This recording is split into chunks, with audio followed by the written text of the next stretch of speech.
Stories of Futures Past presents 6 stories featuring Science Gone Awry, Volume 1. Experiment by Fredric Brown.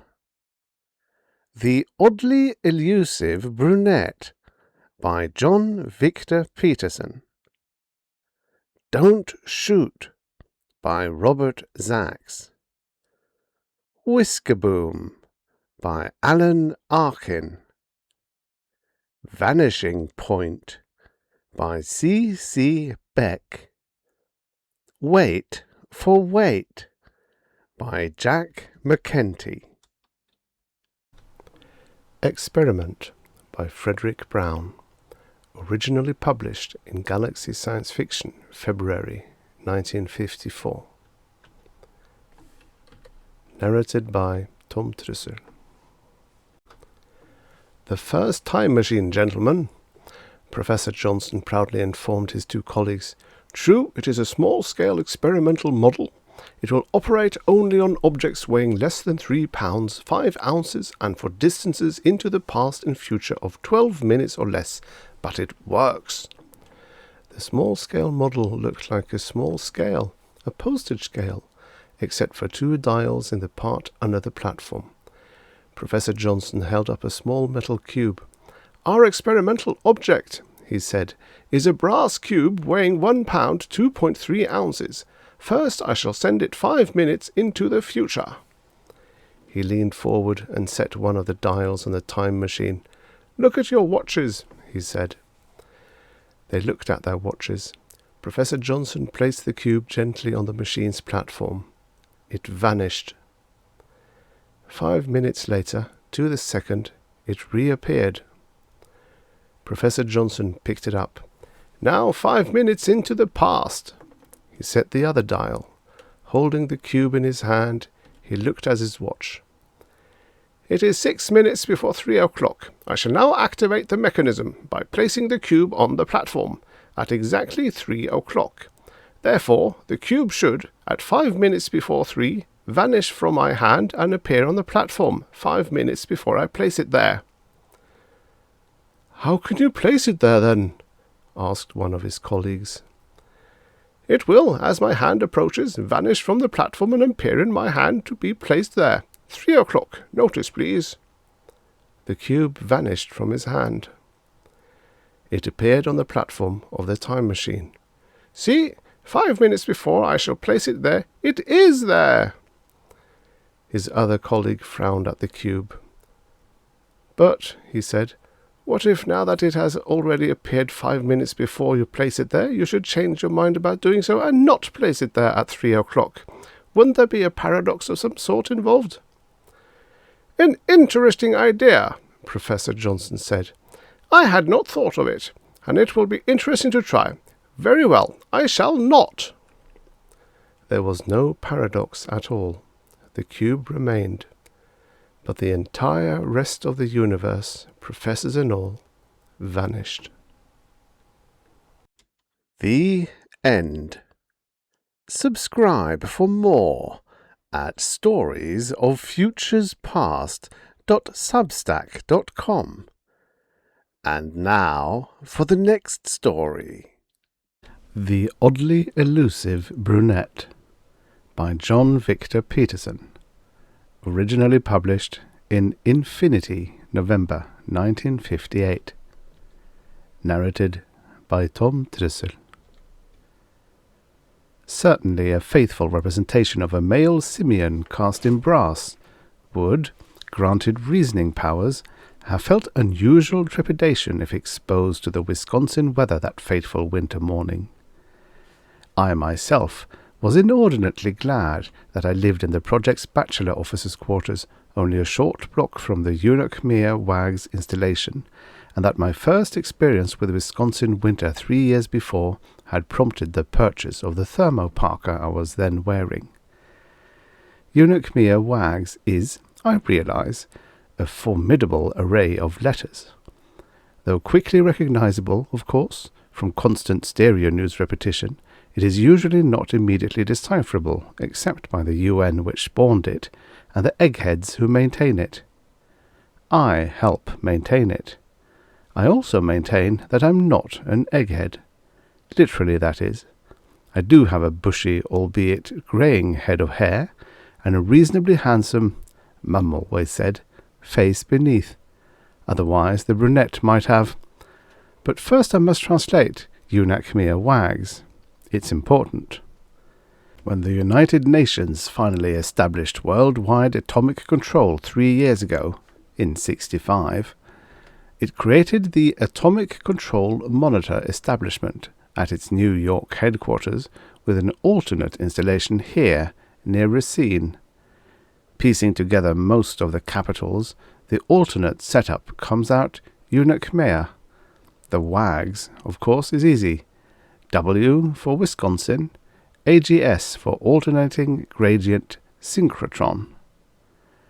Everyone knows what an AGS is from the publicity given to the 25 BeV unit which went in at Brookhaven National Laboratories back in the International Geophysical Year. Pics of that 700-foot diameter horizontal donut were in all papers, mags, and facts when it started producing anti-protons, anti-neutrons, and, among the Long Island neighbours, a few tremulous anti-science folk. Despite the parka, I was shivering like a displaced Hottentot on Pluto at Aphelion as I approached the Eunachmea building next to the 1,400-foot diameter rings of WAGs. Activating the Harlan sphincter, I stepped into the console room. I activated the Parker's auto-open when I realized that the last man out the night before, taking some dimpled weather gal's prognostications as utter veracity, had apparently kicked off the thermostat. The room was only slightly less frigid than external Racine. Re-zippering, I kicked over the master switch to activate WAGs, which had to be operating when the other physicists arrived. Then I beelined for the thermostat. "You'd think," I said to the room's emptiness, "that certain sad sapiens of the genus Homo would think more of personal physical comfort than the saving of infinitesimal quantities of fuel." Which is when there came from behind me a chattering but pleasant feminine voice saying, "Cut the recriminations and get some heat in here, but fast, Professor." I was startled, but turned slowly nonetheless, rationalizing that the place had been deserted when I'd entered, and that no one else could be physically present since I'd entered alone, and the only door hadn't been opened since. I fully expected to find one of the headquarters stenos grinning at me over the closed-circuit stereo from the ad building, and I wasn't about to begin to feed her ego by showing startlement. I faced instead a very much present, very much alive, and very lovely raven-haired young lady who was in that remarkably provocative state of nearly absolute dishabille that only the new Parisian sunsuits can provide. The young lady's excitingly rounded curves were, however, a rather curious blue, and it had fleetingly occurred to me that she was an extraterrestrial when my better sense came to the fore, and I said rather inanely, "You should be wearing more in Wisconsin this time of year." Her dark eyes flashed, and she wriggled her shapely shoulders angrily with interesting shockwaves. "Since when is this Wisconsin?" she cried. "It's hogs exploding that caused this cold." She paused. "Isn't it?" "Hogs," I echoed. Things started to add then that by logic couldn't. Hogs is a new installation, an accelerator where two streams of particles orbiting in opposite directions were caused to meet head-on, hence the HO. Hogs is at Cape Canaveral, Florida, whence American satellites have lanced spaceward since IGY. Cape Canaveral in February boasts the weather that permits, if not cries, for the abbreviated type of costume this gorgeous young damsel was wearing.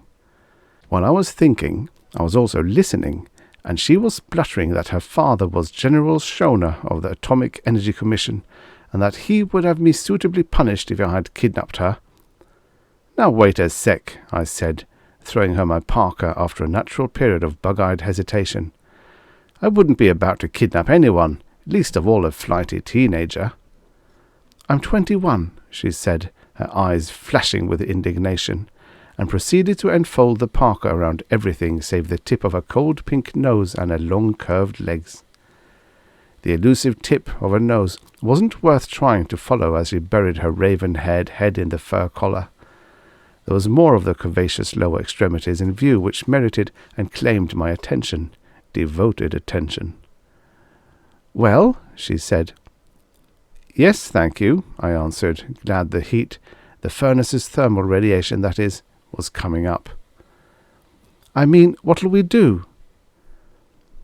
"I hadn't given that much mature thought," I answered, "but now that you mention—" "Stop the parrying," she cut in sharply. "Parrying was farthest from my mind," I said.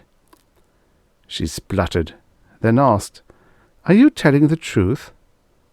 "About what?" "That this is Wisconsin." "Yes, it certainly is."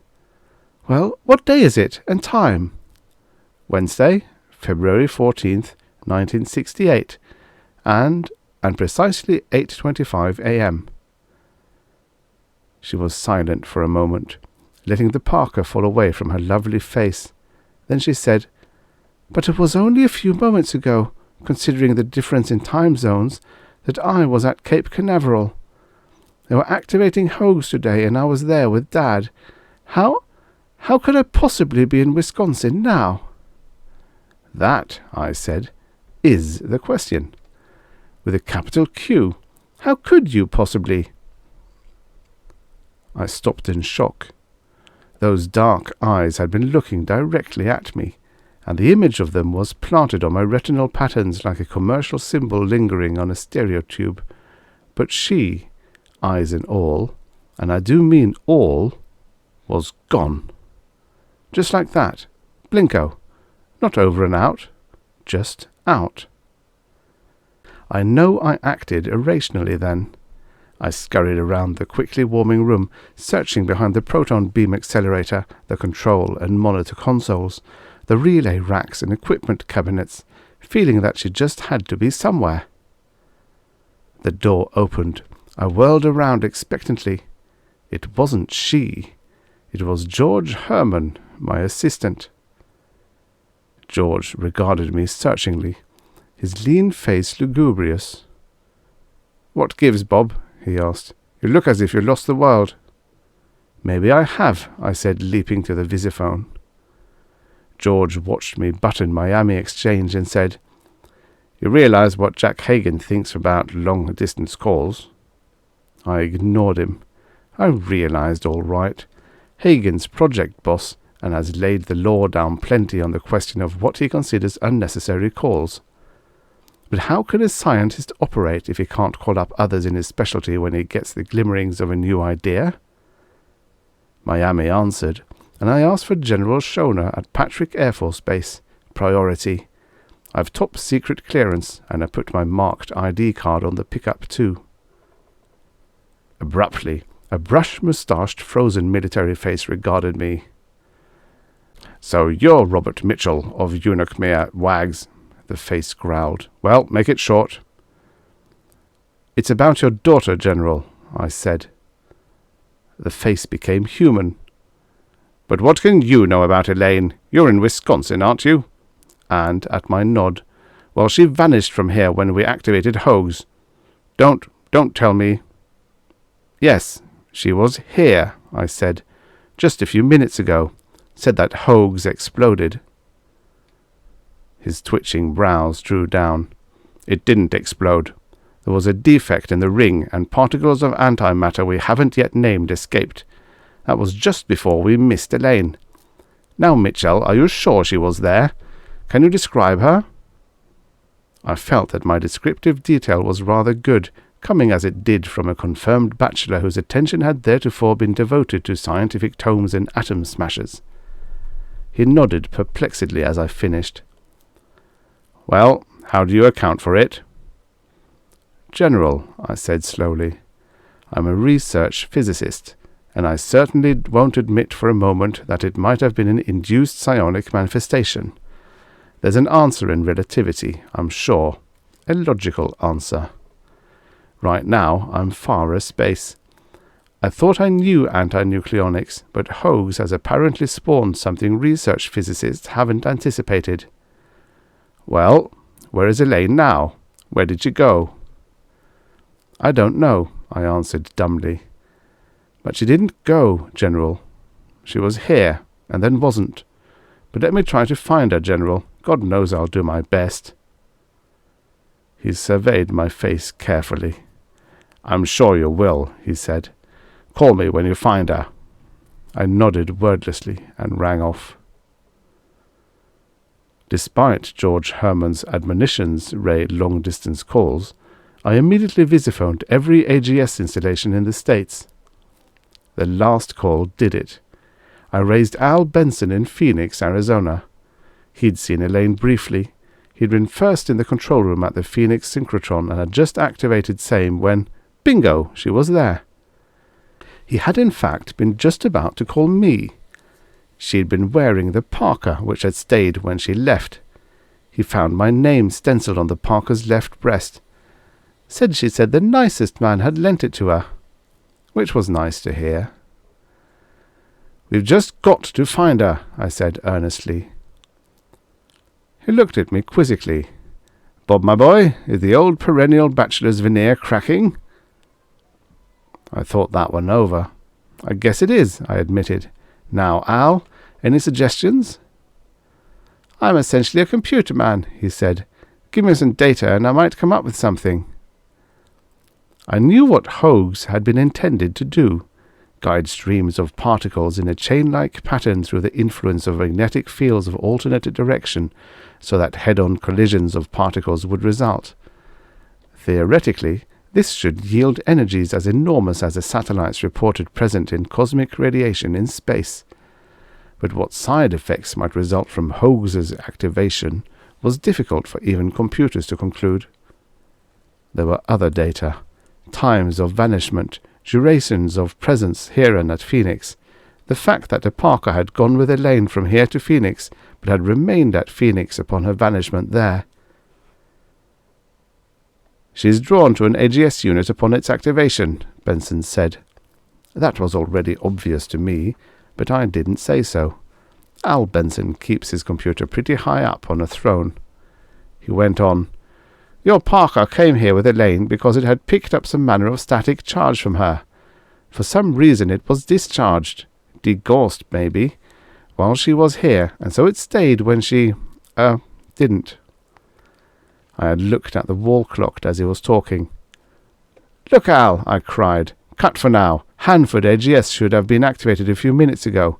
I'm going to call Ted Sosnowski there. Out, boy. I rang Hanford, Washington. Yes, Elaine had been there, briefly. Sosnowski started to go into rather ecstatic description of her undeniable charms, but since he obviously had no datum to add, I cut him off and rang Berkeley, California. The Bevatron had not been activated since the time of the accident at Hogues. Berkeley had nothing to report. I had George Herman bring me the secret files then, and was scanning the list of all synchrotrons in the world, known either through publicity or downright espionage. A few were operating without UN sanction, when the visiphone buzzed. It was General Schoner. I briefed him and told him I was about to try visiphoning all known AGS installations. Hold it up, he said. I want to call the Pentagon. I think I can pull strings and get Eunuch Mir WAGs fully activated. That would do it, General, I cried. I didn't think I'd stand a chance if I asked. Look, Bob, he cut in, Elaine's my daughter, and I'm not having her flitting around fraternizing with every Tom, Dick and Harry, even if they are PhDs. She made one mistake, and I'm not having her make another. Mistake? I asked. A pilot, he said. Nice enough guy, but it turned out he was already married and intended to remain so. Incidentally, Bob, you resemble him to a considerable degree. I do? I recalled the data. Elaine had been here for about 3 minutes, but at Phoenix and Hanford was only about 1 minute apiece. Was I a stabilizing influence? No, I reasoned. It couldn't be me. It must be WAGs. is an odd 40-bev job. Maybe its magnetic field had a partially polarizing effect upon the anti-nucleonic factor. Please call the Pentagon General. And General, when, we get Elaine back, will you consider me as a prospective son-in-law? You get her back, Bob, and ask her the big question. If she says yes, well, fine. You look okay to me. Thanks, General. Call me Mike, he said. Out. It's a good thing Mike Shoner's a 4-star general. If he'd been a second lieutenant, his daughter would have bounced around the then infinitely sadder Earth to the end of her years, pursued by the vagrant daydreams of 100 bug-eyed physicists until gobbled benzodrine and tranquilizers took their toll of said dreaming BEPs. As it was afternoon here at Racine when Mike Shoner called back and told me to stand by for the activation of UNACMEA WAGs. I stood in the console room for half an hour while the monitor screens went on one by one until the 5 banks of them on the one wall were all aglow. The controller at UNACMA in New York gave me the go sign then, and I said shakily, "This is Dr. Robert Mitchell at UNACMEA WAGs, Wisconsin, USA. A strange phenomenon occurred here at 08:22 hours today." I paused, disconcerted by background voices translating my words into dozens of foreign tongues. Then, steeling myself, I went on, concluding with a question. "Is Miss Shoner present at this moment in any one of your installations?" There were no's, nons, niets, nines, and then a hesitant oui, followed almost immediately by resounding da. My eyes went to the Siberian monitor, and Elaine was suddenly facing me on the screen, saying, "Doc, I'm in a lab in Russia, and there's not a soul here who can speak English, just a bunch of leering old bearded men. I'm scared, Doc, and—" She wasn't there. Sosnowski's voice came from Hanford. "She's here now, Bob. I cut the AGS out and then back in, and bingo." Elaine was behind him, sporting a Cossack hat. "Elaine, I started, and stopped. She wasn't there. "Du bist wunderschön," a guttural voice proclaimed. I swung to the Munich monitor. I didn't need a translation. Elaine was there and making an impression. She swapped the Cossack hat for a Tyrolean one with a grinning Bavarian had been wearing, and vanished. "Elle est ici," a nasal tenor said. "C'est la Sorbonne où elle est. C'est le beau qui parle, ma foi. Elle est vraiment magnifique. Mon Dieu, elle est ne plus." Though sadly neglected since college days, my knowledge of French told me that Elaine had arrived, conquered, and departed, leaving Monsieur Dubois of the Paris AGS in a state of bemusement indeed. "Fellows," I cried, "someone's not playing fair. In the last few minutes, Miss Shoner has been in Siberia, in Hanford, Washington, USA, in Munich, Germany, and in Paris. This—" "She's back again," Sosnowski cried from Hanford. I swung to the Hanford screen. "Ted," I said, "stop switching the AGS off and on. It could be dangerous. The Gauss level might even bring her to critical mass. You're playing with something we know little about." Sosnowski rolled his eyes from the screen to Elaine. "Brother," he said, "this girl's always near critical mass, and I'm not playing. I'd be happy if she'd stay right here." But she wasn't there. "Ona Krasavica," a jubilant voice said. The Siberia screen displayed a Russian doing the saber dance before Elaine's eyes, and an interpreter somewhere in the vast UNACMA network was helpfully murmuring, "She is beautiful."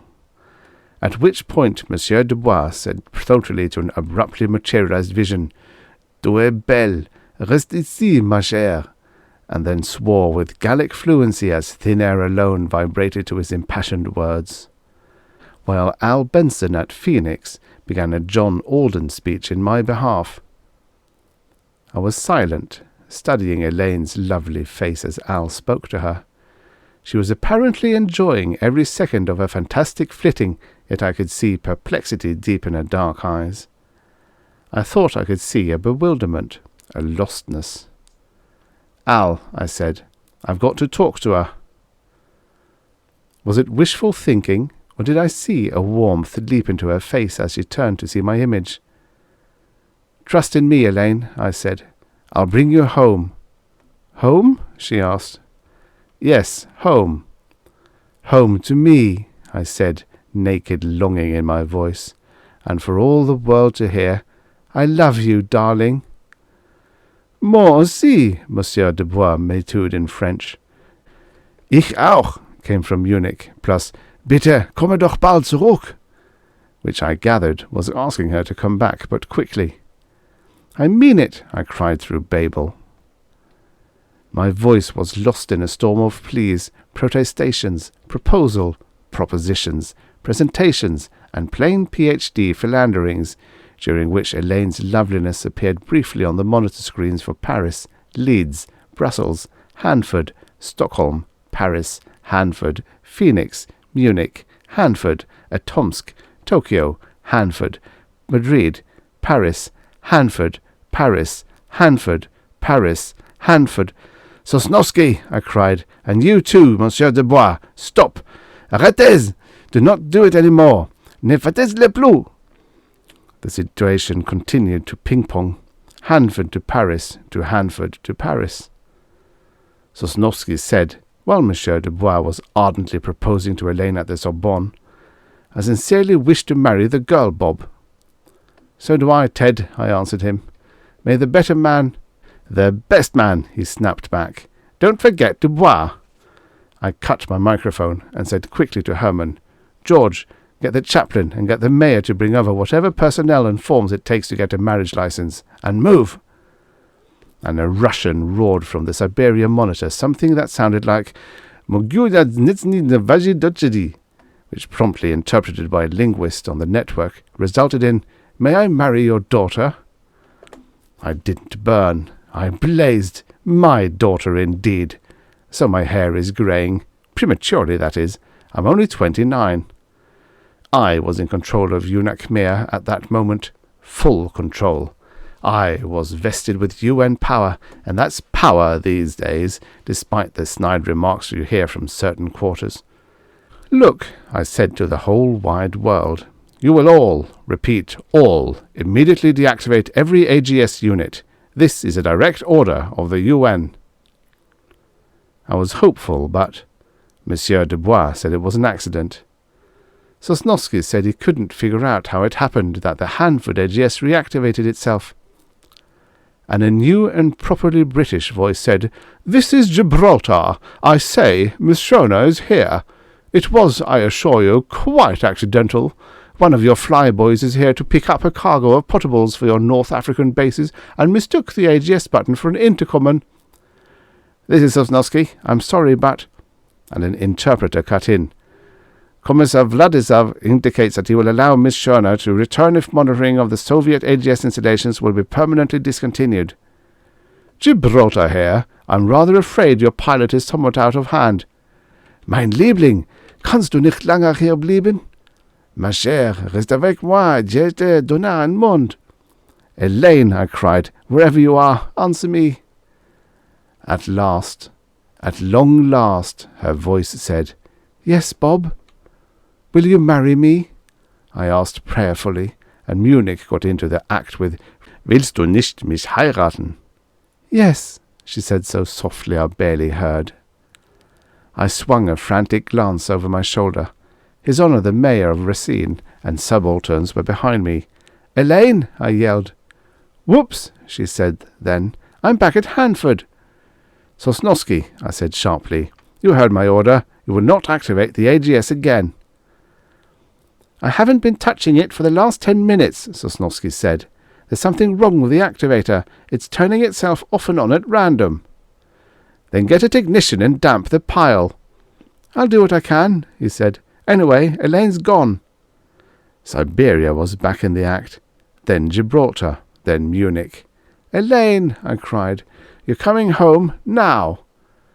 I cut the AGS, then reactivated it, and she was here. Oh, so wondrously close to me, and the mayor handed her a pen, and she signed the marriage license, and— Sosnowski said he was sorry. The chaplain arrived. I refused to mention his name of faith. He asked for anonymity. Suffice it to say that he is a man of God and a man of science. He looked at me questioningly and nodded. The service began. Elaine heard parts of the ceremony at 16 different locations in the world, and my errant colleagues, bless them, despite their playful reactivations of their AGS units, maintained a decent silence when the chaplain made the fateful invitation to that someone to speak now or forever hold his peace. At last the chaplain said, "Do you, Robert, take this woman, there at Hanford on the monitor, to be thy lawful wedded wife?" And I said, "I do," and hoped I didn't sound facetious as I added, "except that she's at Gibraltar now." "Do you, Elaine, take this man, Robert?" And Al Benson cut in from Phoenix, saying, "The computer says to divorce her, Bob." And I snapped on Wags, full power. And Elaine was here beside me, saying, "I do, I do, I do." And George Herman, bless him, had degaussing equipment ready. That was 11 months ago. Now I am at the Unakmir Wags console again, and I am asking all the physicists in charge of AGS units throughout the world to listen, to understand, and to help. Flitting between them this morning is our 2-month-old daughter. She inherited a little instability and a high Gauss tolerance. Her mother's had her here at Wags too often, too, I guess. The little one's particularly disturbed now because she needs a change. Will someone please do the necessaries fast? Elaine's here, and she's determined to go too, figuring they'll wind up together, and then, with your cooperation, I can bring them both back. But, fellows, it would be easier if... Elaine!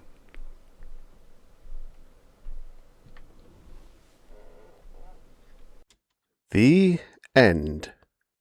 Subscribe for more at storiesoffuturespast.substack.com. And now for the next story. Don't Shoot by Robert Zacks, originally published in Galaxy Science Fiction, April 1955. Narrated by Tom Trussel. I can no longer keep my terrible secret, although the thought of what will happen to me when I tell my story gives me a trembling from head to toe. Without doubt, word will flash to the proper authorities, and stern-faced men with sympathetic eyes will bring straitjacket and sedatives and hunt me down to tear me from Mary's clinging arms. A padded cell will be made ready for another unfortunate. Nevertheless, what we have just read in the newspapers has made us fearfully agree that I must tell all, regardless of my own fate. So let me say this. If it is true that an expedition is being organized in London to go to the cold and rocky wastes of the Himalayas for the purpose of investigating that astonishing primeval creature called the Abominable Snowman, then I am forced to tell you immediately. The Abominable Snowman is none other than Mr. Eamer, the famous movie magnate. And I am the one responsible for this amazing situation. I and my invention, which Mr. Eamer had hired me to develop, an invention which would put 3D and CinemaScope and the new Largoscope process so far behind in the fierce Hollywood battle for supremacy that Mr. Eamer would at last have complete control of the industry, and, for that matter, television also. You will say this is impossible, because 1 or 2 glimpses of the Abominable Snowman have shown it to be an ape-like creature, and the animal's body is covered with thick, coarse hair. Well, did you ever see Mr. Eamer lounging beside his elaborate Beverly Hills swimming pool? He looks as if he'd just climbed down from a tree. The last young movie lovely an agent had brought around to talk contracts took one look, screamed, and fainted. It is said she was hysterical for 2 days. But let me tell how it all started. Remember those awful days when television, like a monster with a wild pituitary gland, grew until it took the word colossal away from filmdom? What a battle! Like two giant bears rearing up face to face, roaring, screaming, swapping terrible blows of mighty paws, the two industries fought, with the film industry reeling bloodily at first, then rallying with 3D, then CinemaScope, and television pressing home the fierce attack with colour TV. And who was caught in the middle of all this, without any protection? Mr. Emer. Why? Well, let me give you some background on that character. When talkies killed the era of silent films, Mr. Emer nearly got shaken loose in the change. He'd scornfully dismissed the new development. "Ha," he'd said, "people come to my movies for one or two things, to fall asleep or to look at the pretty girlies." When the movie industry began to look for good stories and material that stimulated the mind as well as the emotion, Mr. Emer had jeered. "Ha! People are stupid. People are sheep. They don't want to think. They just want to see the pretty girlies." 6 months later, Mr. Emer had sent emissaries to England to try to hire this guy, Billy Shakespeare.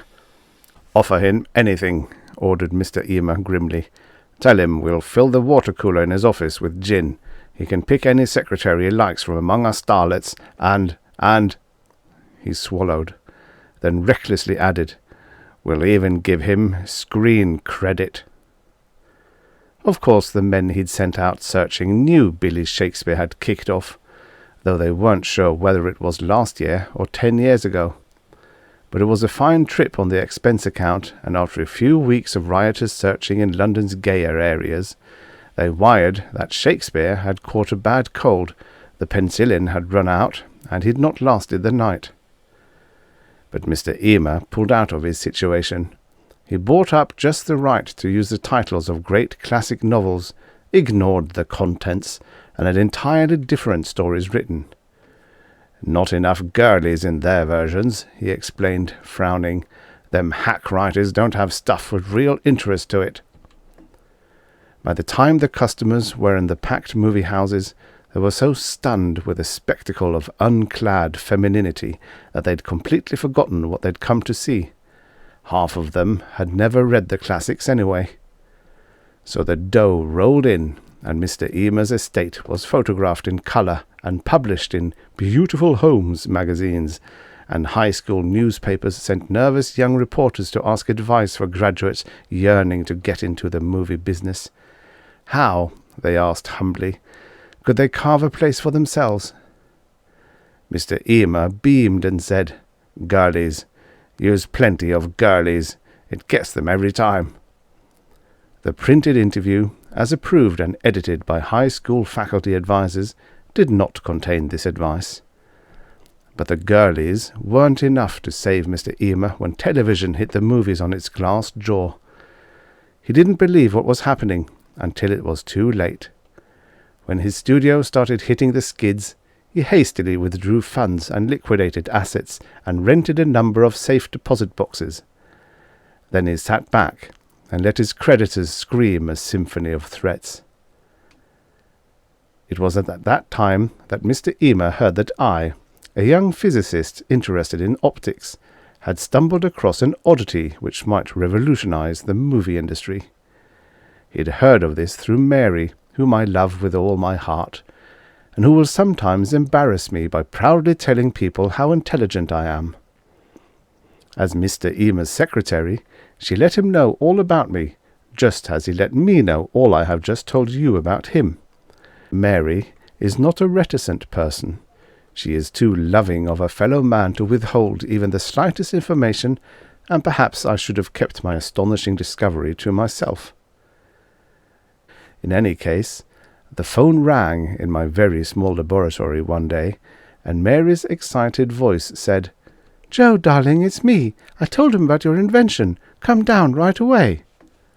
"Who?" I said. "Where? What are you talking about?" "To the studio," she said impatiently, "to see my boss, Mr. Emer. He says if your invention is—" "Now wait a minute," I shouted with indignation. "I told you not to tell anybody about it. It's not perfected. In fact, I don't understand how it works exactly."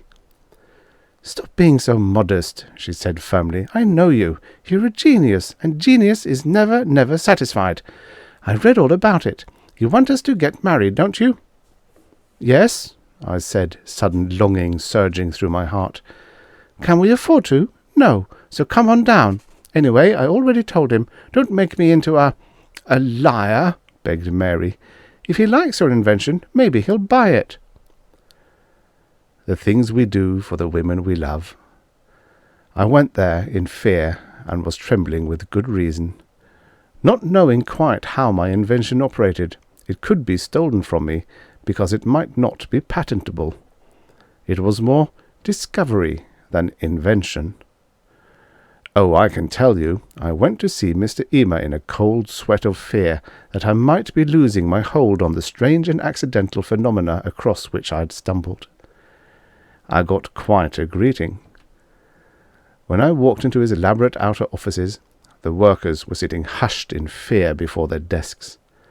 From within his private offices I could hear bellowing and the sounds of things smashing. Mary hurried over to me, her warm brown eyes pleading. Before she could say anything, I heard Mr. Emer say in a shout, right through the partly open door, "Well, what have you done about it?"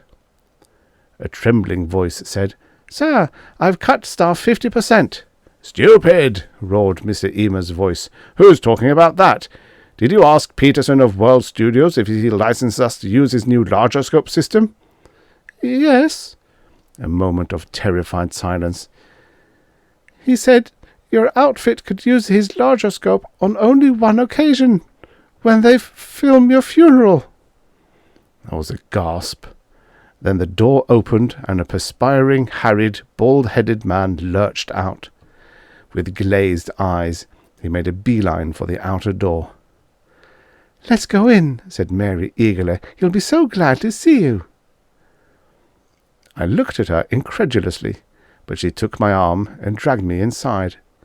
There Mr. Emer sat twitching and shuddering, his head in his pudgy hands. He looked dully at us from tiny eyes. "Everybody hates my genius," he said, waggling his head from side to side. "Everybody envies me. The wild dogs are gathering to pull down the noble elk." As he glared at us, Mary said swiftly, "Yes, sir." "The wounded lion," whispered Mr. Emer dramatically, tears of self-pity coming to his eyes.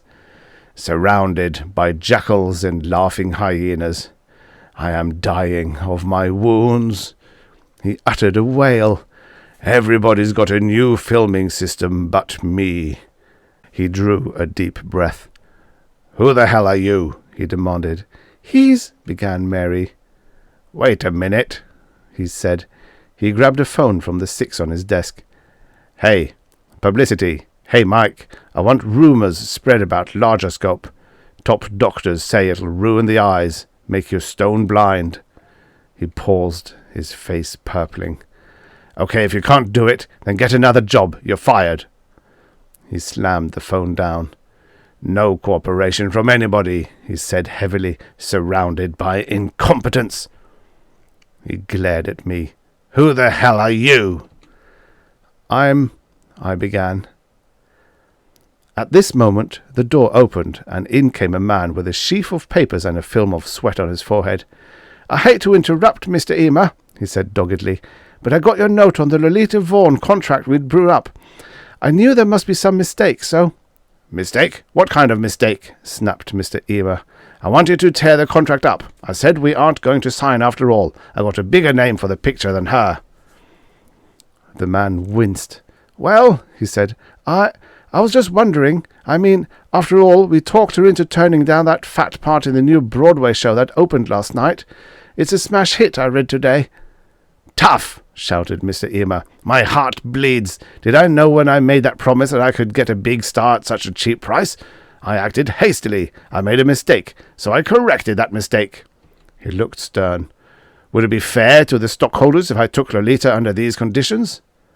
But you own all the stock. That's what I said, you fool, roared Mr. Ema. Get out of here. As the man fled, I stared at Mr. Ema in horror and disgust. Never would I trust a man like this, was my thought. He glared at me. Who the hell are you? He snarled. I keep asking you, and you stand there like a dummy. He's the scientist I told you about, said Mary. He's a genius. He has a new invention that will make larger scope obsolete. This, said the producer with incredulity. This beanpole is a scientist? I don't believe it. He stared morosely at me, shaking his head. He looks like an elevator operator who can't figure out what button to push. I beg your pardon, I said with indignation. I am a graduate of MIT. I graduated summa cum laude. Anybody can pick up a few words of French, he sneered.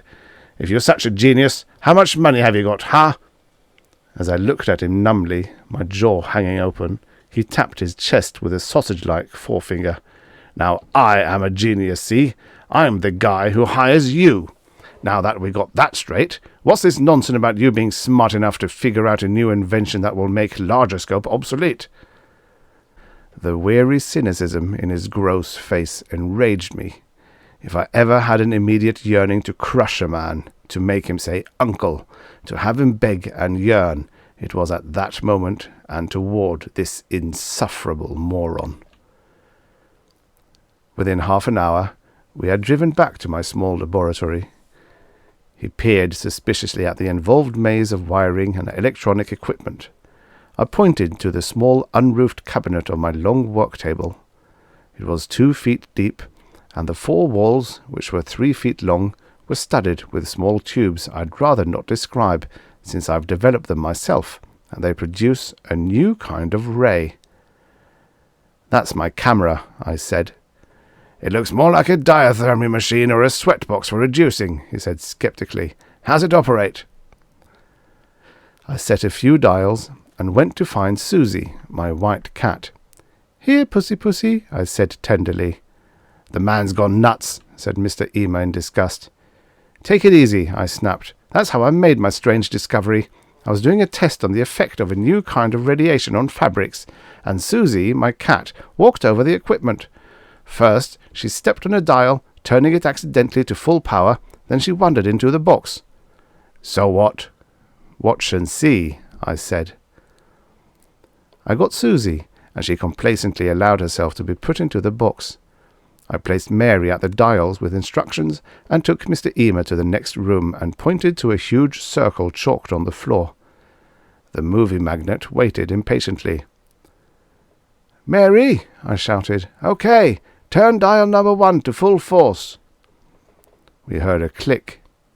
Then Mr. Ema yelped and cowered behind me, because in front of us, within the chalked circle, appeared a giant 8-foot-tall cat, an enormous duplicate of Susie.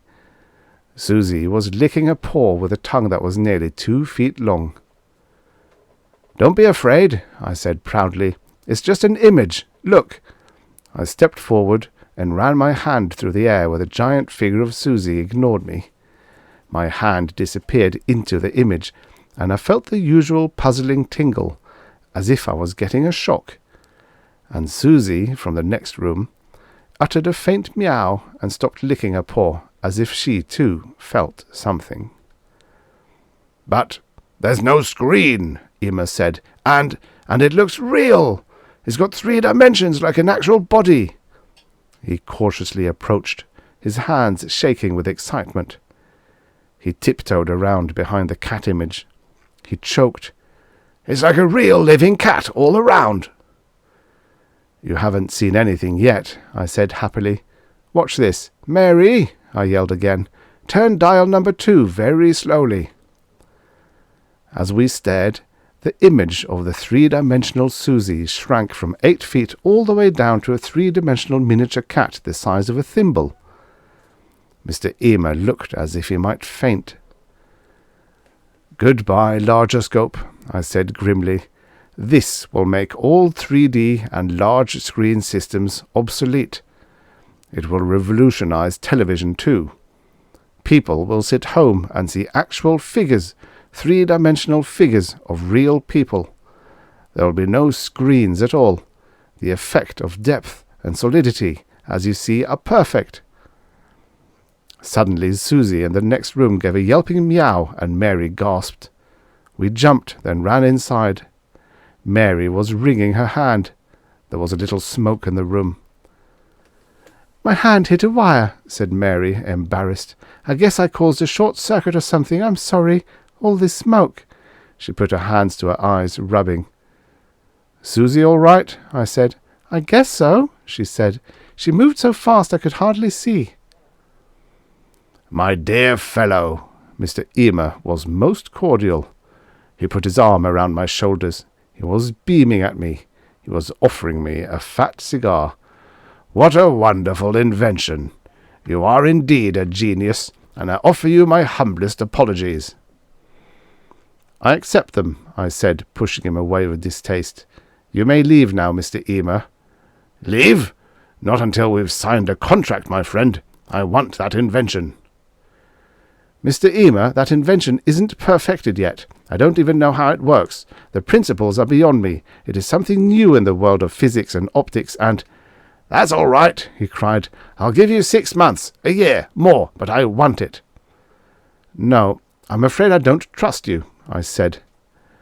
Far from being offended, he was delighted. He laughed as if I'd said something witty. "Of course you don't," he said. "You don't trust me, and you don't like me. But just listen to my offer." Right then and there, Mr. Emer made an offer that had my head swimming. He would, first of all, deposit in an account in my name the sum of $1 million, free of taxes. Second, he would include in the contract a stipulation that I'd got 50% of all royalties. Third, and very important to me, in the event that the patent he would apply for in my name was refused, or if it was broken by further research, I could keep the $1 million.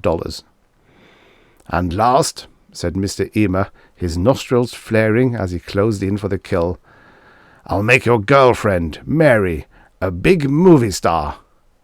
Mary's eyes widened. She clasped her hands before her nervously. "Me?" she whispered. But I can't act." "What's that got to do with it?" Mr. Emer asked impatiently. "You just got to hold still when the male lead grabs you. Leave it all to him. He knows what to do."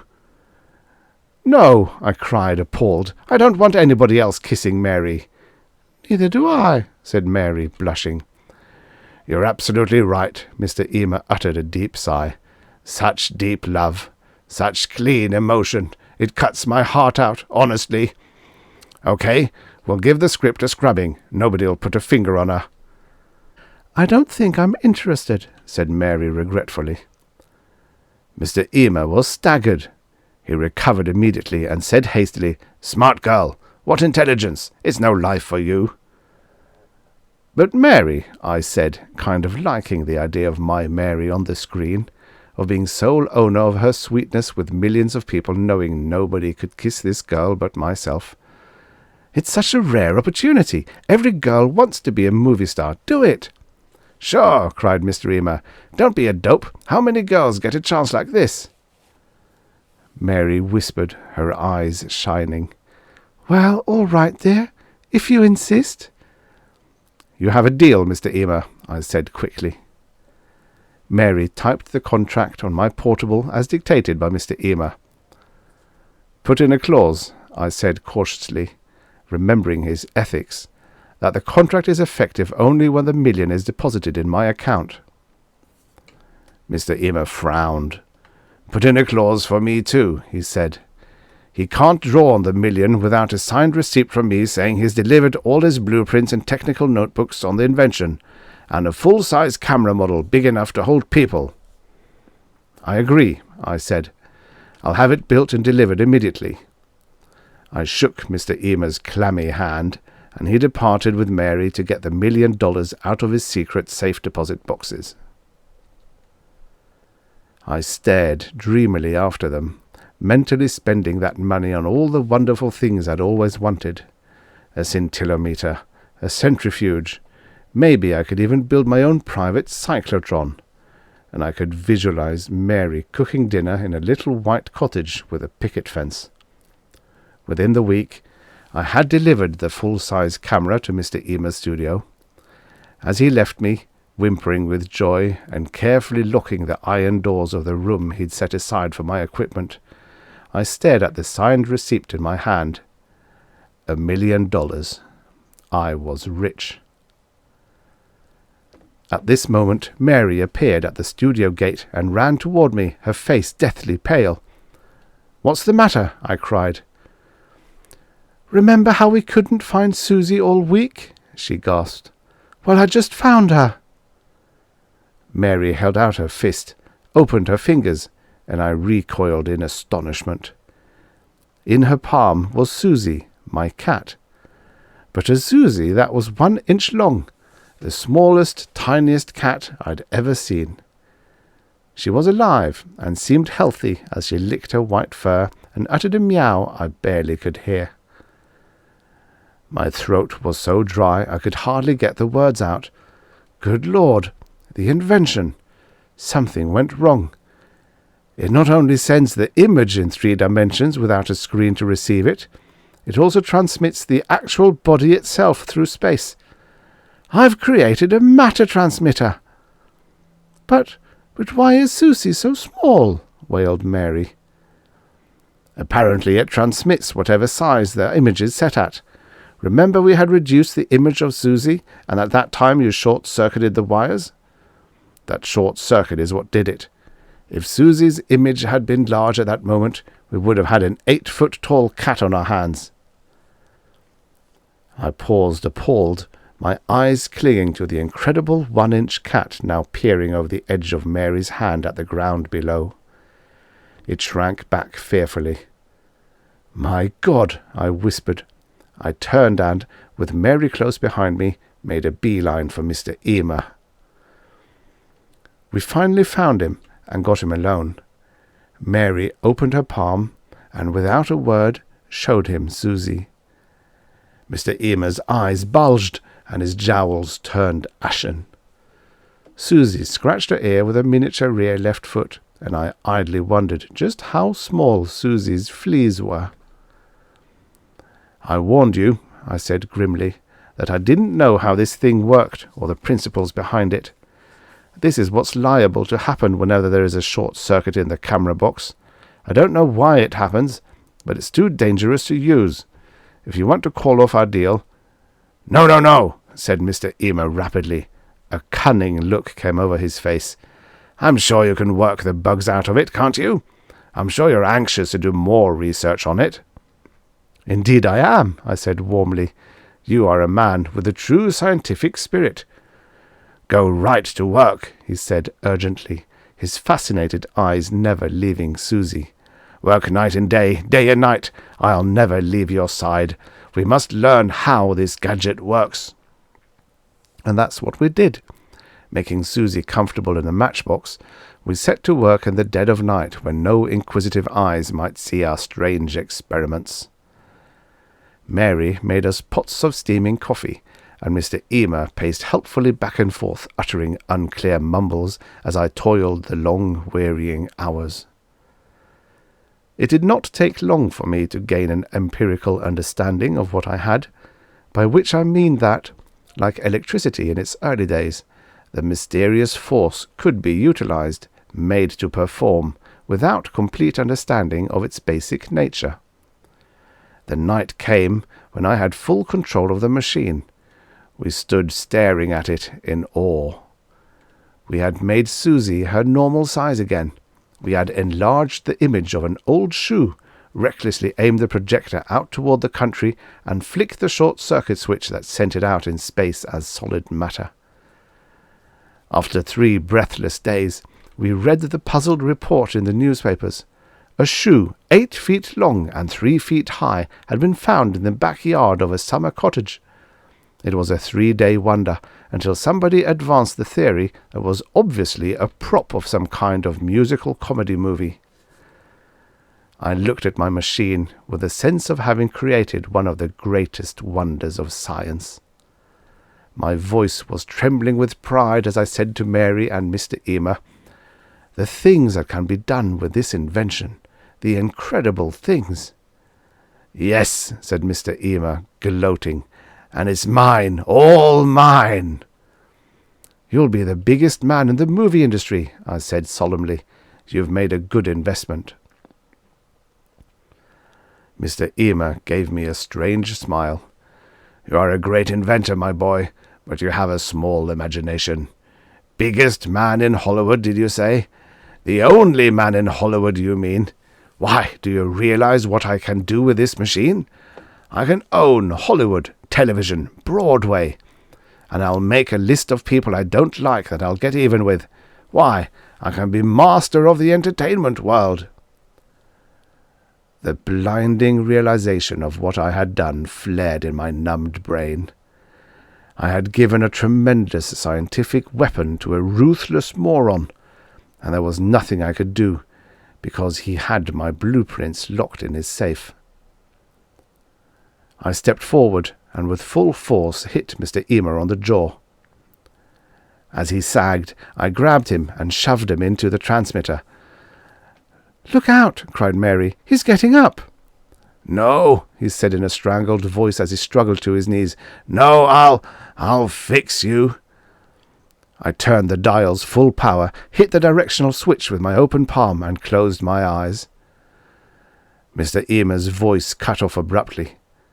When I opened my eyes, he was gone. "Thank heaven!" gasped Mary in relief. I immediately made computations, and my figures showed that Mr. Emer must have been transported to the Himalayas. That's the area where the abominable snowman had been sighted. That is why I must speak now, regardless of any opinions about the state of my sanity. I would not want Mr. Emer shot by mistake as he comes rushing toward a party of explorers. It's all right to bring him back now. I've smashed the machine beyond repair, and since Mary was Mr. Emer's private secretary, she knew where to get the combination of his safe, so we were able to destroy my blueprints and technical notebooks. I've turned the $1 million over to Mr. Emer's lawyers, and they are now fighting off the creditors, who all think Mr. Emer is deliberately hiding from them. Whatever you do, please don't take a shot at the abominable snowman. It is Mr. Emer. The end. Subscribe for more at storiesoffuturespast.substack.com. And now for the next story. Whiskaboom by Alan Arkin. Originally published in Galaxy Science Fiction, August 1955. Narrated by Tom Trussel. Dear Mr. Gretsch, Mrs. Burroughs and I are sending your son Jack to you because we do not know what else to do with him. As you can see, we can't keep him with us in his present condition. Also, Jack owes us 2 weeks' rent, and, since Mrs. Burroughs and I are retired, we would appreciate your sending the money. It has been a dry year, and our garden has done poorly. The only reason we put up with your son in the first place was because we are so hard-pressed. He saw the sign on the porch, rang the bell, and paid Mrs. Burroughs a month's rent without even looking at the room. Then he ran out to his car and commenced pulling out suitcases and boxes and dragging them upstairs. After the third trip, Mrs. Burroughs saw he was having trouble with the stuff, and he looked kind of worn out, so she offered to help. He gave her a hard look, as he described it to me when I got home. He said, "I don't want anyone touching anything. Please don't interfere." "I didn't mean to interfere," my wife told him. "I only wanted to help." "I don't want any help," he said quietly, with a wild look in his eye, and he staggered upstairs with the last of his baggage and locked the door. When I got home, Mrs. Burroughs told me she thought I ought to take a look at the new boarder. I went up, thinking we'd have a little chat and straighten things out. I could hear him inside, hammering on something. He didn't hear my first knock or the second. I got sore and nearly banged the door down, at which time he decided to open up. I charged in, ready to fight a bear. And there was this skinny, red-headed son of yours glaring at me. "That's a lot of hammering you're doing, son," I said. "That's the only way I can get these boxes open, and don't call me son."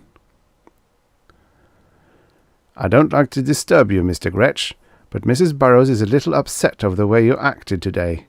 I think you ought to come down for a cup of tea and get acquainted."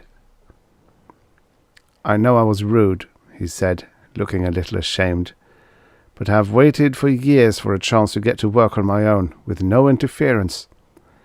I'll come down tomorrow when I have got my equipment set up, and apologize to Mrs. Burrows then." I asked him what he was working on, but he said he would explain later. Before I got out of the door, he was hammering again. He worked till after midnight. We saw Jack at meal times for the next few days, but he didn't talk much. We learned that he was 26, in spite of his looking like a boy in his teens, that he thought Professor Einstein the greatest man ever, and that he disliked being called son. Of his experiment, he didn't have much to say then. He saw Mrs. Burrows was a little nervous about his experimenting in the guest room, and he assured her it was not dangerous.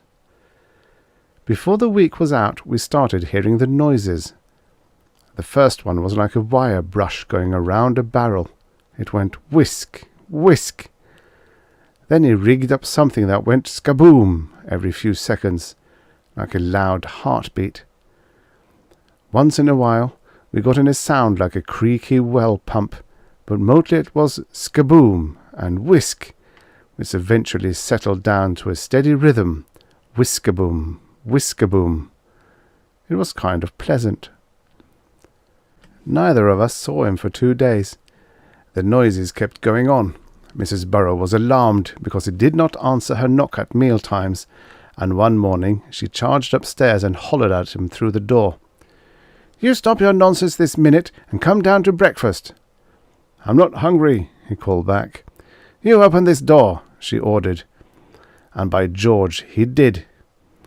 "Your whiskaboom, or whatever it is, will keep till after breakfast."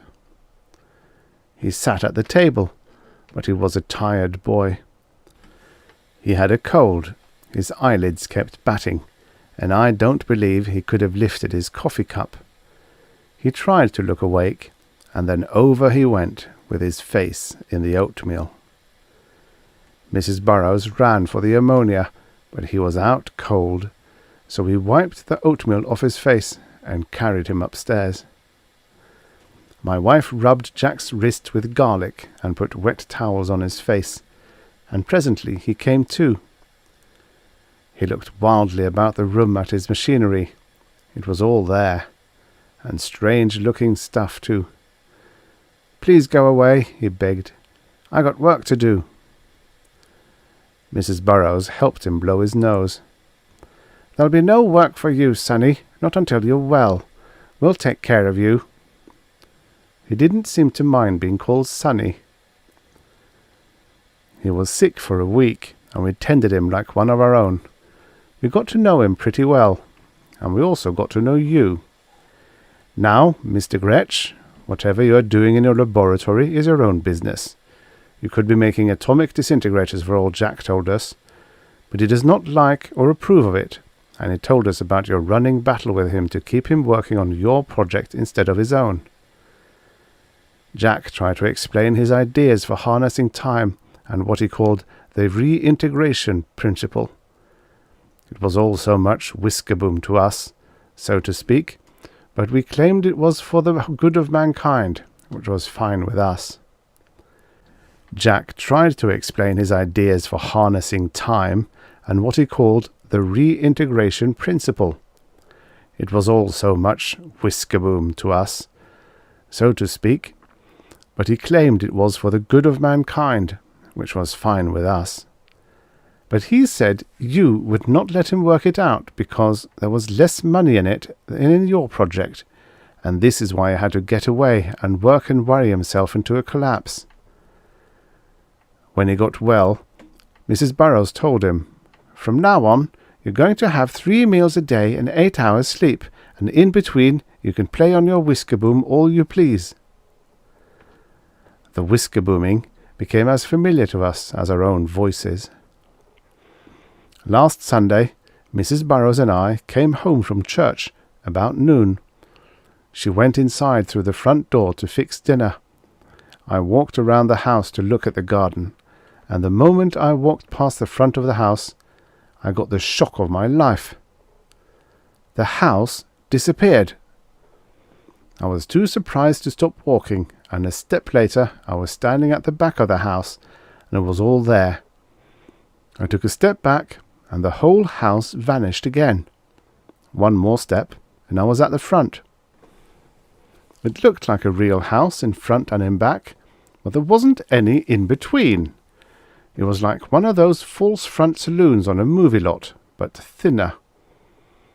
I thought of my wife, who had gone into the kitchen, and for all I knew, was as thin as the house, and I went charging in the back door, yelling, "Are you all right?" "Of course I'm all right," she said. "What's the matter with you?"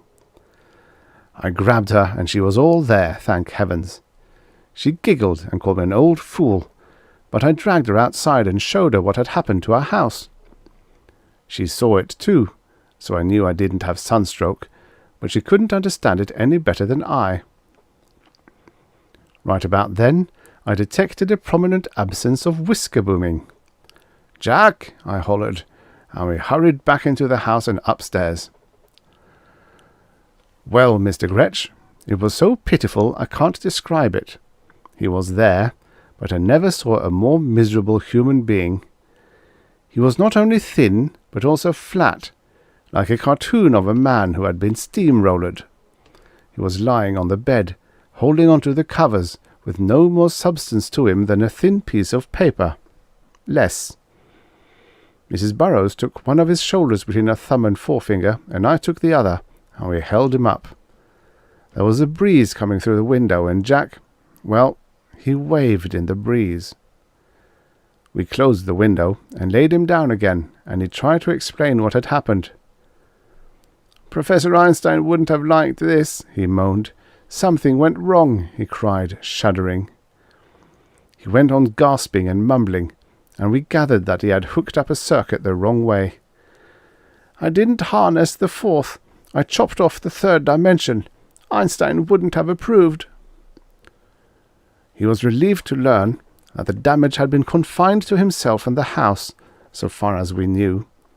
Like the house, Jack had insides, but we don't know where they are. We poured tea down him, and he can eat, after a fashion, but there never is a sign of a lump anywhere. That night, we pinned him to the bed with clothespins so he wouldn't blow off the bed. Next morning, we rigged a line and pinned him to it so he could sit up. "I know what to do," he said, "but I would have to go back to the lab. Dad would have to let me have his stuff and all sorts of equipment, and he won't do it." "If he thinks more of his money than he does of his own son," Mrs. Burrows said, "then he's an unnatural father." But Jack made us promise not to get in touch with you. Still, people are beginning to talk. The man from the electric company couldn't find the meter yesterday because it's attached to the middle of the outside wall and has vanished. Mr. Gretsch, we are parents, and we feel that you will not hesitate a moment to do whatever is necessary to get Jack back into shape. So despite our promise, we are sending Jack to you by registered parcel post airmail. He doesn't mind the cardboard mailing tube he's rolled up in, as he has been sleeping in it, finding it more comfortable than being pinned to the sheets. Jack is a fine boy, sir, and we hope to hear soon that he is back to normal and doing the work he wants to do. Very truly yours, W. Burrows. P.S. When Jack figures out the reintegration principle, we would appreciate his fixing our house. We get along as usual, but it makes us nervous to live in a house that, strictly speaking, has no insides. WB. The end. Subscribe for more at storiesoffuturespast.substack.com. And now for the next story. Vanishing Point by C.C. Beck. Originally published in Astounding Science Fiction, July 1959. Narrated by Tom Trussel. That? Oh, that's a perspective machine. Well, not exactly, but that's what I call it. No, I don't know how it works. Too complicated for me. Carter could make it a go, but after he made it, he never used it. Too bad. He thought he'd made a lot of money with it there for a while I was working it out. Almost had me convinced, but I told him, "Get it to working first, Carter, and then show me what you can do with it, better than I can do without it. I'm doing pretty well as is. Pictures selling good, even if I do make 'em all by guesswork, as you call it." That's what I told him. You see, Carter was one of them artists that think they can work everything out by formulas and stuff. Me, I just paint things as I see 'em. Never worry about perspective and all that kind of mechanical aids. Never even went to art school. But I do all right. Carter now was a different sort of artist. Well, he wasn't really an artist, more of a draftsman. I first got him in to help me with a series of real estate paintings I got an order for. Big aerial views of land developments and drawings of buildings, roads and causeways, that kind of stuff. It was a little too much for me to handle alone, because I never studied that kind of things, you know. I thought he'd do the mechanical drawings, which should have been simple for anybody trained that way, and I'd throw in the colours, figures and trees and so forth. He did fine. Job come out good. Client was real happy. We made a pretty good amount on the job, enough to keep us for a couple of months without working afterwards. I took it easy, fishing and so on, but Carter stayed here in the studio working on his own stuff. I let him keep an eye on things for me around the place and just drop in now and then to check up. The guy was nuts on the subject of perspective. I thought he knew all there was to know about it already, but he claimed nobody knew anything about it, really. Said he'd been studying it for years, and the more he learned about it, the more there was to learn. He used to cover big sheets of paper with complicated diagrams trying to prove something or other to himself. I'd come into the studio and find him with thumbtacks and strings and stuff all over the place. He'd get a big long rulers and draw lines to various points all over the room and end up with a little drawing of a cube about an inch square that anybody could have made in half a minute without all the apparatus. Seemed pretty silly to me. Then he brought in some books on mathematics and physics and other things, and a bunch of slide rules, calculators and junk. He must have been a pretty smart guy to know how to handle all those things, even if he was kind of dopey about other things. You know, women and fishing and sports and drinking. He was lousy at everything, except working those perspective problems. Personally, I couldn't see much sense to what he was doing. The guy could draw all right already, so I asked him what more did he want. Let me see if I can remember what he said. "I'm trying to get at things as they really are, not as they appear," he said. I think those were his words. "Art is an illusion, a bag of tricks. Reality is something else, not what we think it is.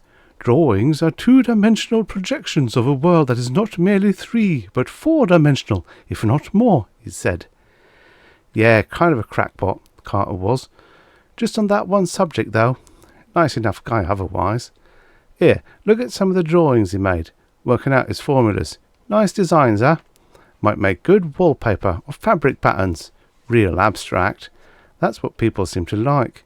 See all those little letters scattered around among the lines? Different kind of vanishing points they are. Carter claimed the whole world was full of vanishing points. You don't know what a vanishing point is? Let me see if I can explain. Come over to the window here. You see how that road up there gets smaller and smaller in the distance? Of course, the road doesn't really get smaller. It just looks that way. That's what we call a vanishing point in drawing. Simple, isn't it? Never could understand why Carter went to so much trouble working out all those ways to locate vanishing points. Me, I just throw 'em in wherever I need 'em. but Carter claimed that was wrong. Said they were all connected together some way, and he was going to work out a method to prove it. Here's a little gadget he made up to help his calculations.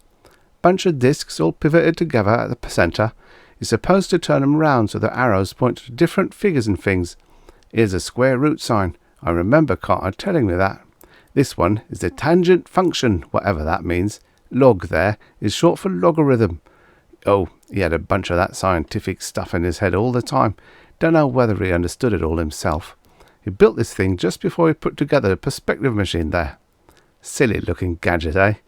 All them pipes and wires and all that little cube in the centre. Don't try to touch it. It ain't really there. You just think it is. That's what Carter called a tesseract or a cataract. No, that ain't the right word. Something like that. Tessa something or other. There's a picture of like it in one of Carter's books.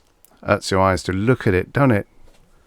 That's what Carter thought. It was going to make him a lot of fame and money, that perspective machine. I told him nobody had ever made a drawing machine yet that worked, but he said it wasn't supposed to make drawings. It was just supposed to give people a view of what reality really is instead of what they think it is.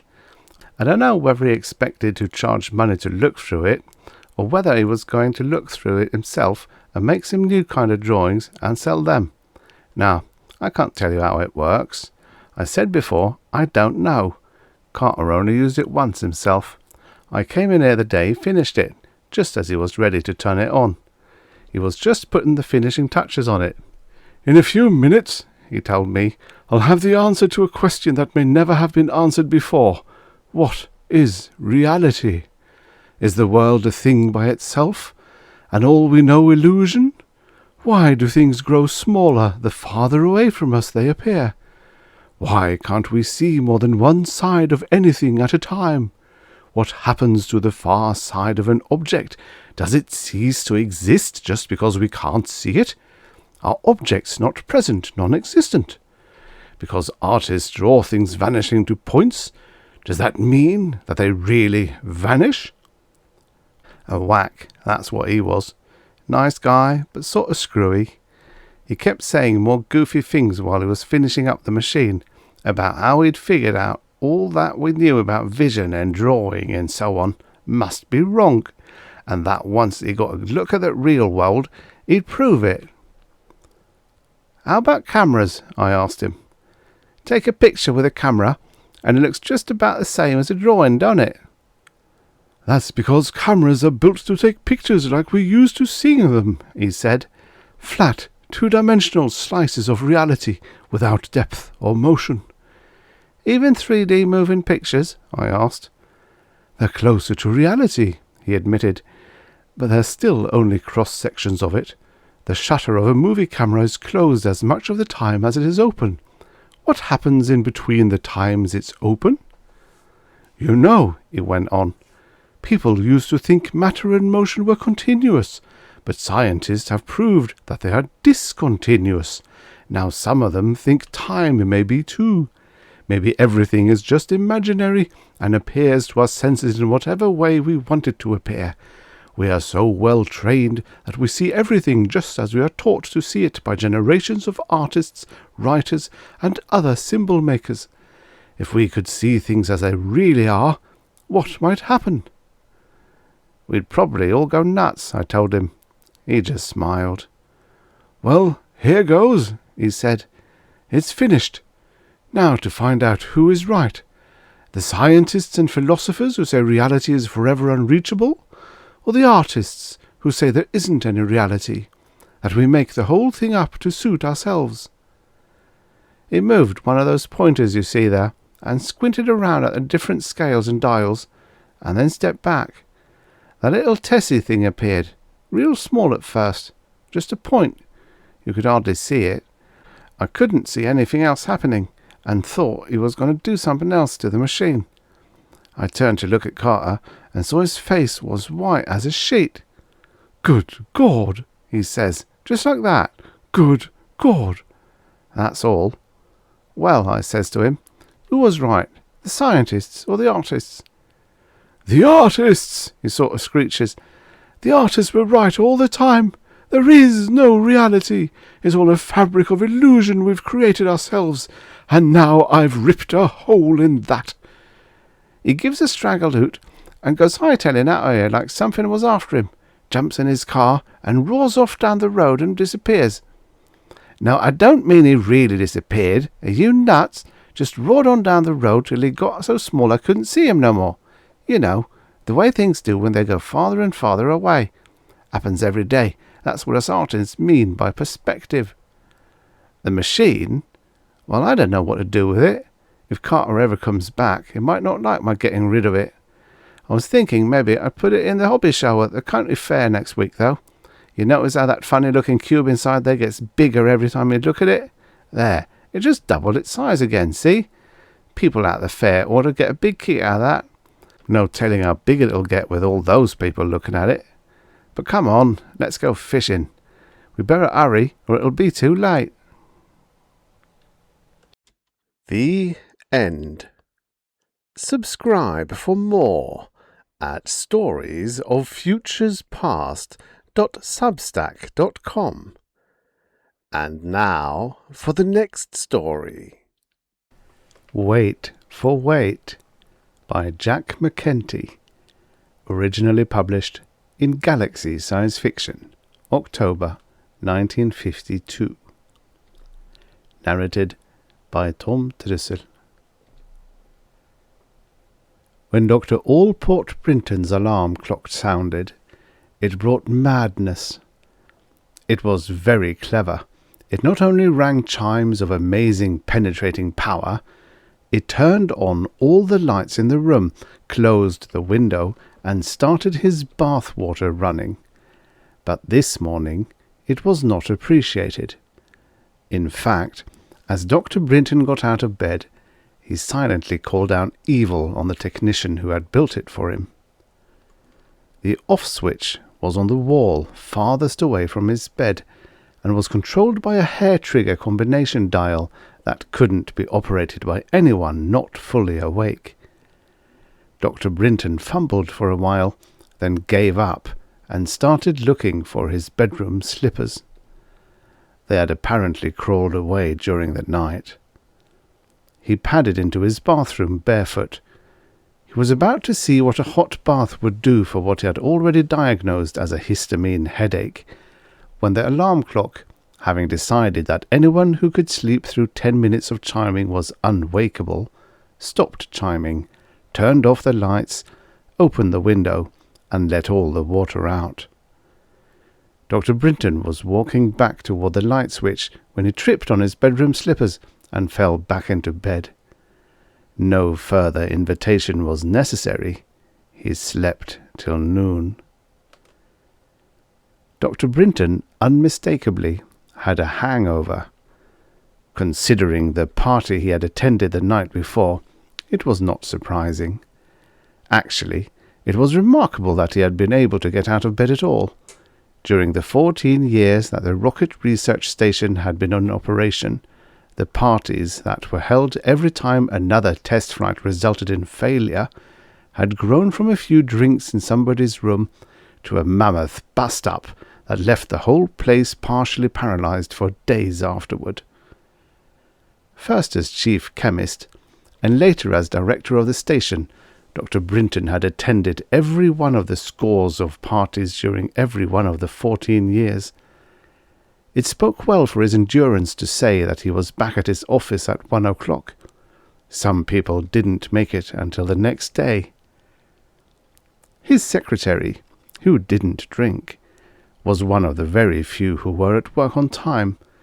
She walked into his office and stood in front of his desk, tapping her foot.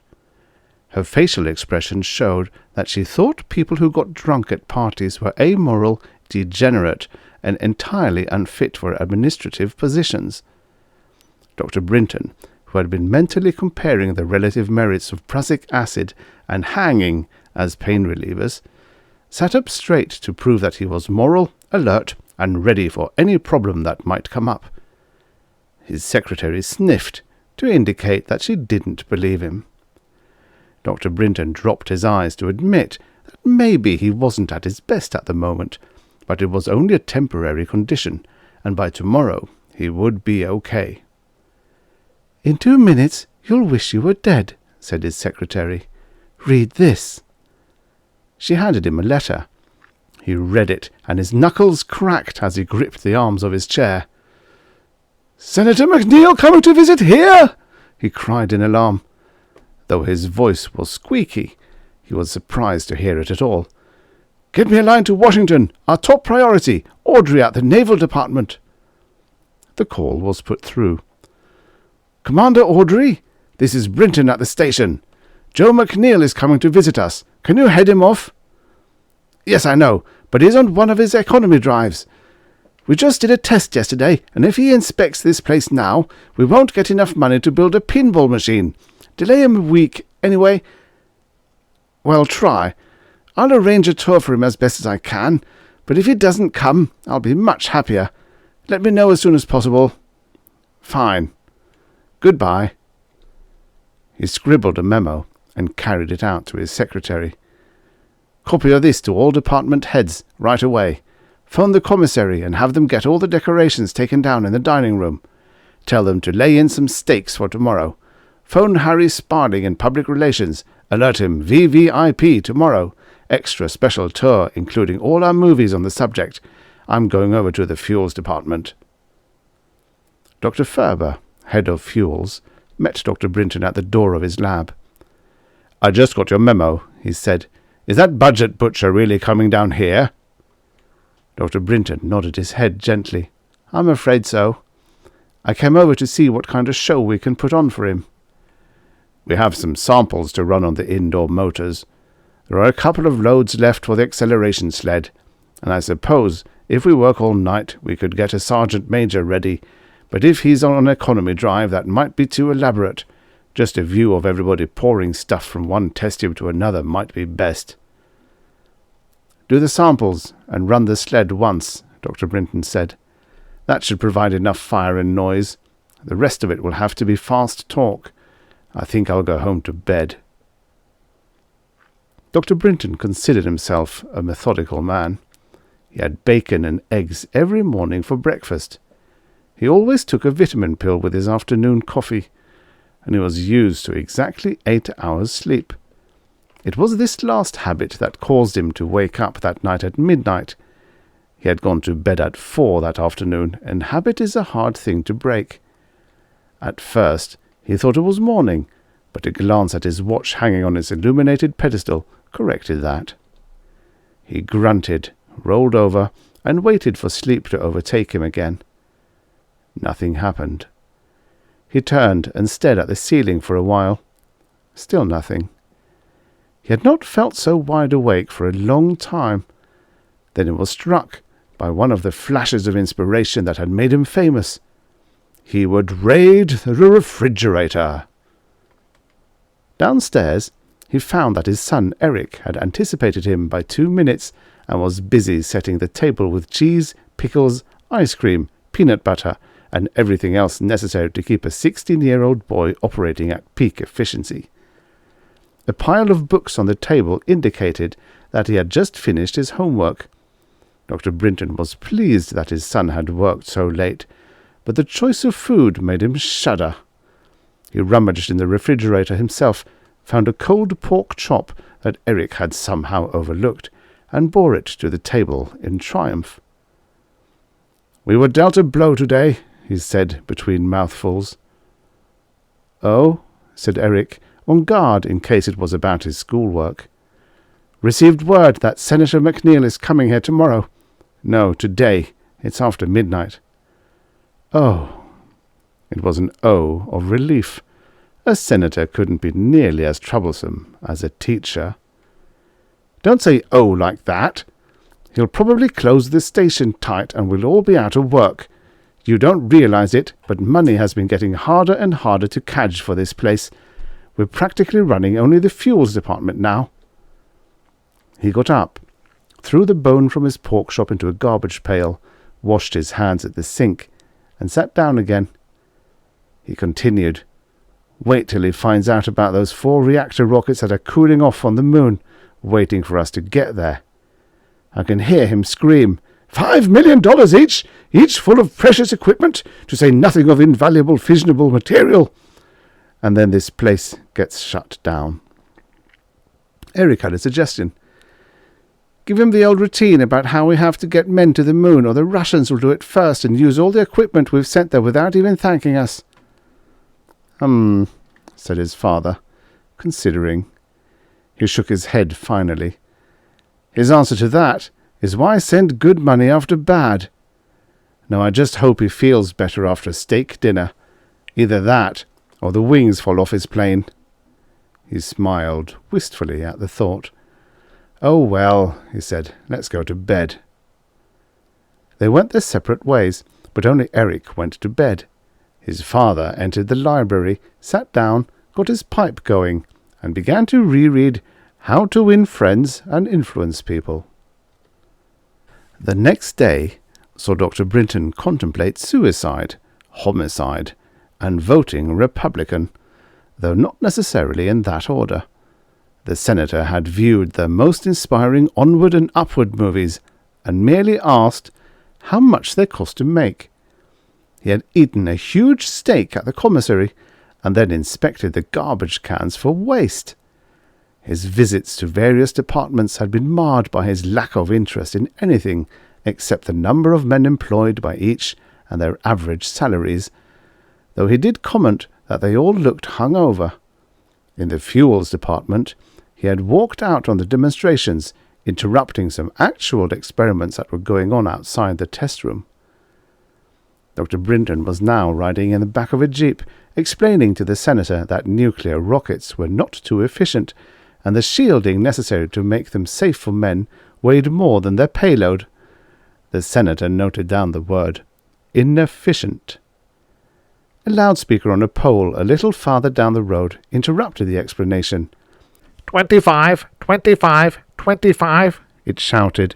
59, 18, 59, 18, 73, 10, 8. It began to repeat the message. The driver, who had slowed while they listened to the message, turned the jeep around and sped them back the other way. What in heaven's name was that? Asked the senator, who was busy hanging on. 25 means emergency, shouted Dr. Brinton. 5 and 9 is fire and explosion in the fuels department, which is 18. 73 is my call number, and 10-8 means they want me to get there in a hurry. For the first time, the senator looked impressed. Then he grew angry again when his hat blew off and the driver wouldn't stop to go back and get it. The jeep took a shortcut across the concrete fence and left tire marks in the grass in front of the fuels department. Dr. Brinton jumped out and ran into the building, leaving the senator to argue with the driver about going back for the hat. The lab outside the test room was dusty and littered with broken glass. 2 technicians were receiving first aid for minor cuts, but everyone else seemed to be in an almost holiday mood. Dr. Ferber saw Dr. Brinton standing in the doorway and came over to him immediately. That telephone operator gets too excited, he said. There's no fire, and I think it was an implosion, not an explosion. Wrecked our new pressure catalyzer. Harrison's gone to hospital, and the 2 you see are hurt, but none of it's very serious. I suppose Butcher Boy is going to put this down in his little notebook, too. If you're referring to me, said the senator's voice behind them, I most certainly am going to make a note of it, and I suggest you both start advertising for other jobs. Brinton had been indulging in a pleasant little fantasy in which he had cut Senator McNeil up into 28 pieces, placed them in aluminium cans, and made them radioactive in the station pile. He was smiling at the newsreel cameras, about to fire the first senator-powered spaceship in the history of mankind, when his alarm clock, which had maliciously been waiting for just such an opportunity, spoiled his dream by waking him up. That was how the next day started. It continued in the same vein when, in a fit of petulance, he strode into his clothes closet and kicked the alarm control box barefoot.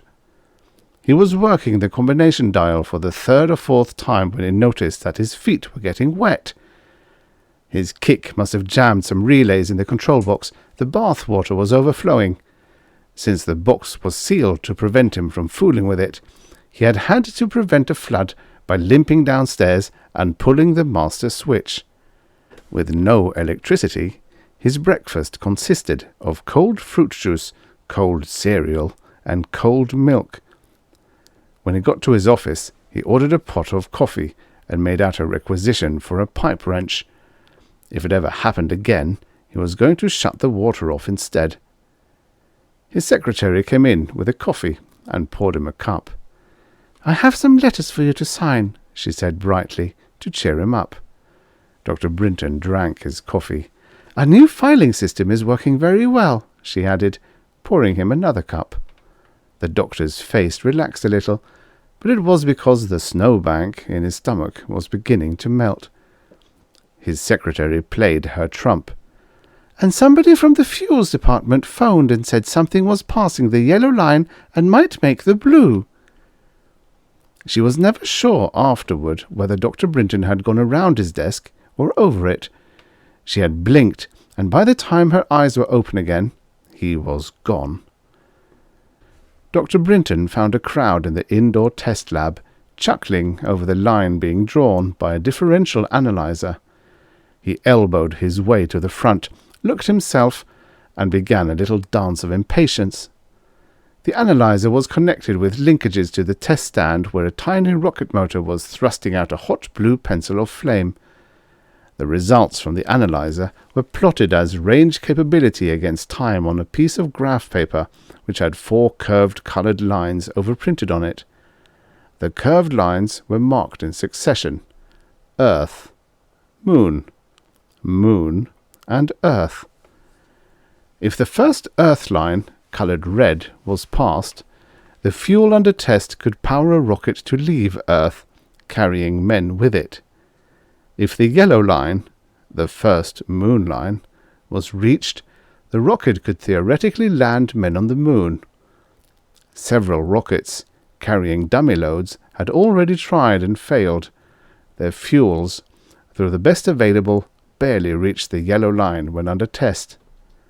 The blue, second Moon line, was calculated to indicate an escape from the Moon without refueling, and the last line, in green, was a theoretically powered landing back on Earth. The pen of the analyzer had already passed the blue line and was more than halfway to the green. "This the stuff that was left in the catalyzer after the explosion yesterday," Dr. Ferber shouted to Dr. Brinton over the roar from the little engine.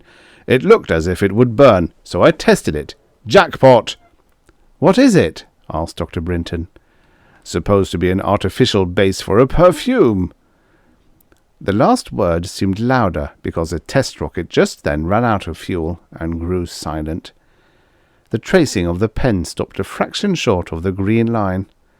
Dr. Ferber continued in his normal voice while he busied himself with the connections of the engine. "We didn't have anything to do to put on a show for McNeil yesterday, so I told the lads to carry on with experiments on their own. It was Harrison who made this stuff. He was cut by flying glass and landed in the hospital. I phoned there this morning and found the damn fool doctor took his appendix out. Said he figured he might as well while Harrison was in there. He's still under the anaesthetic, and we won't be able to ask him anything for several hours."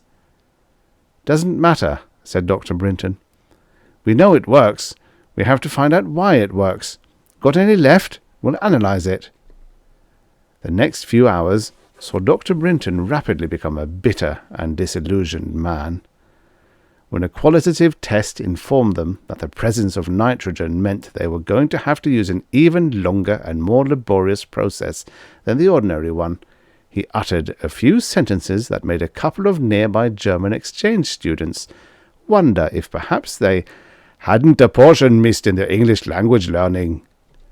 When he found that he had forgotten his pipe at home, and the analysis required too much of their attentions to allow him to go home and get it, he quoted a paragraph or two that earned him the undivided attention of everyone in the lab. But when he took the results over to a calculator and worked them out to carbon 281.6%, he had barely started the prologue when frustration overtook him, and he subsided, speechless. He was at a loss to say or do anything except mumble that 281.6% was impossible. Dr. Ferber came over and took the paper with the results from him. Everyone in the lab watched while he checked the calculations patiently. A delegation minutely checked the apparatus the two doctors had used. It was faultless. One person even went so far as to cast a suspicious look at the big automatic microbalance standing on its pedestal in the centre of the room. He weighed a piece of paper, wrote his name on it in pencil, and re-weighed it. The difference was satisfactory. For a few moments they all just stood and looked at each other. Then the whole lot of them set to work. A junior technician headed for the spectrograph came back in 3 minutes with a freshly developed spectral photograph and a puzzled look. He spent some time comparing both of them with the illustrations in a manual entitled Structural Formulae as Indicated by Spectral Groupings. The two German exchange students made a few tries at finding the class of compound. They soon were deep in a technical discussion on their own language, the only recognizable words being Biere, Dummkopf, and damn. A senior research chemist tried crystallizing some and invented an entirely new swear word.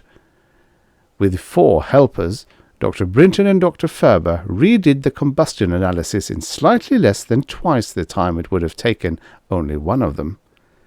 Of course, they were assured of accuracy. Each step was checked at least twice by everyone. The result was still carbon 281.6%. Dr. Brinton escaped the ensuing mental paralysis, since he had already been through the experience once. He went over and began to study the figures written in on the side of the spectral photograph. Out of little more than idle curiosity, he compared the ratios of the rough quantitative estimate found spectrographically with a more accurate but impossible answer of the combustion microanalysis. While he was doing the necessary figuring, he listened sympathetically to the technician. The young man was complaining bitterly about things in general, and chemistry in particular. Chemical reference books came in for a special roasting, because either that lousy book is incomplete, or this structural formula is out of this world.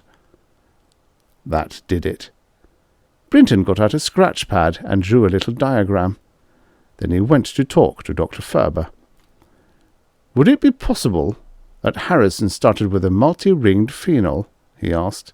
Dr. Ferber nodded. Dr. Brinton showed him the drawing. Does that remind you of any geometrical figure? Dr. Ferber looked.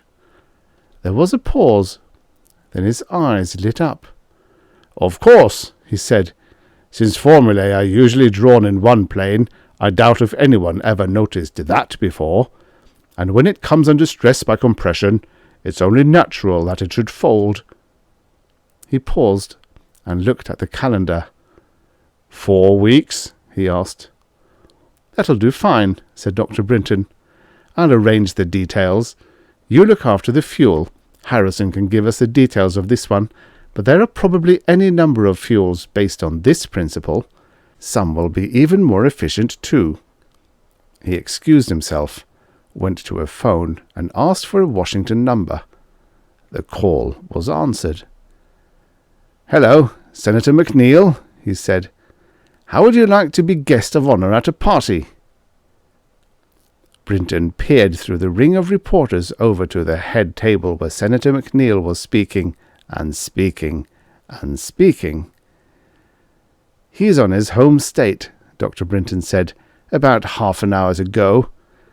Now, gentlemen, you are asking about the new fuel.